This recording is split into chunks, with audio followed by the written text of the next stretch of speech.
segenap manajemen Empro ya. Perkenalkan, saya Muhammad Noval Alvira, selaku Vice President dari Business Development di Indodax. Sekaligus saya adalah Vice Chairman dari asosiasi atau biasa disebut Aspakrindo, Asosiasi Pedagang Kripto Indonesia. Ya, jadi mungkin sekilas ya, Indodax itu adalah the largest exchange, the largest and the first exchange in Indonesia since 2014. Jadi pada tahun kita kalau back date di 2014 itu belum ada lembaga atau instansi yang mau mengusung konsep kripto.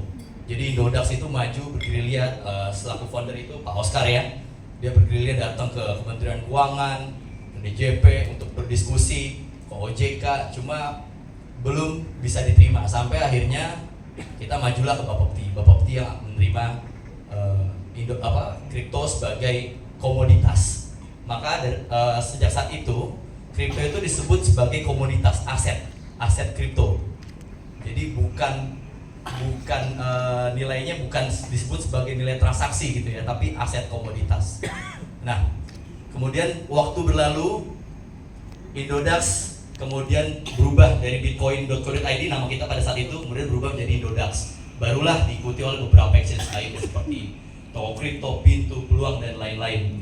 Cuma alhamdulillah sampai dengan saat ini Indodax masih menjadi yang pertama. Ini ya. Jadi mungkin teman-teman di sini karena sudah ikut Empro gitu ya sebagai holders Empro, teman-teman juga boleh cek di CoinMarketCap. CoinMarketCap adalah atau CoinGecko ya, itu adalah jendelanya kripto global. Itu bisa dicek kalau Indodax volume tradingnya masih yang jadi nomor 1 di Indonesia. Ya. Kemudian selain nomor 1, selain transaksi yang nomor 1, kita juga memiliki members yang paling banyak sebesar 6,8 juta members. Wow. Jadi kalau di compare ini saya ngomong ada datanya ya, jadi bisa dibuktikan gitu, boleh di Google gitu ya.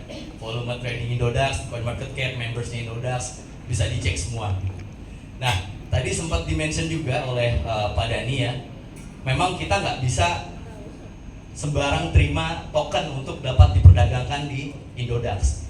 Karena terlalu riskan pada saat suatu token itu terjerat atau terjebak dalam suatu masalah lah gitu ya. Yes. Indodax yang akan maju mempertanggungjawabkan hal itu.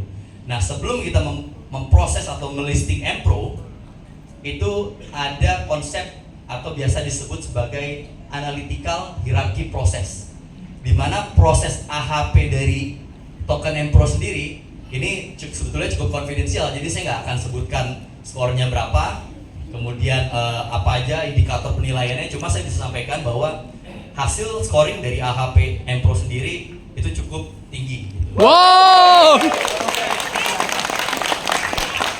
Ya.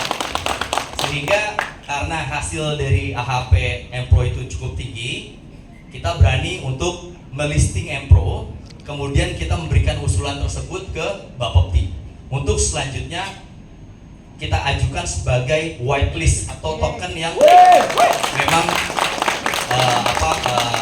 sudah jelas listnya untuk dapat diperdagangkan gitu. Memang tahapannya seperti itu. Nah, terlepas dari hal lain, banyak juga Indodax melisting token-token lokal, hanya saja tidak benar-benar memiliki underlying.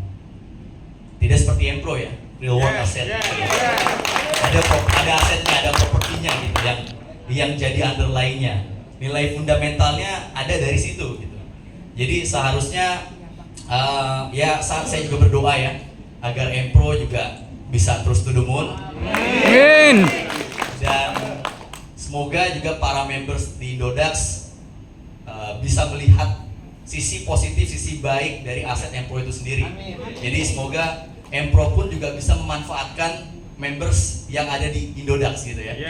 Yes. Ada 6,8 juta members yang bisa manajemen Empro itu manfaatkan. Nah, untuk memanfaatkan itu banyak kolaborasi yang bisa kita lakukan. Nah, ini saya sering banget ya komunikasi. Pak Wawan itu jam 12 malam, Pak Dani jam 12 malam tuh masih nelfonin saya.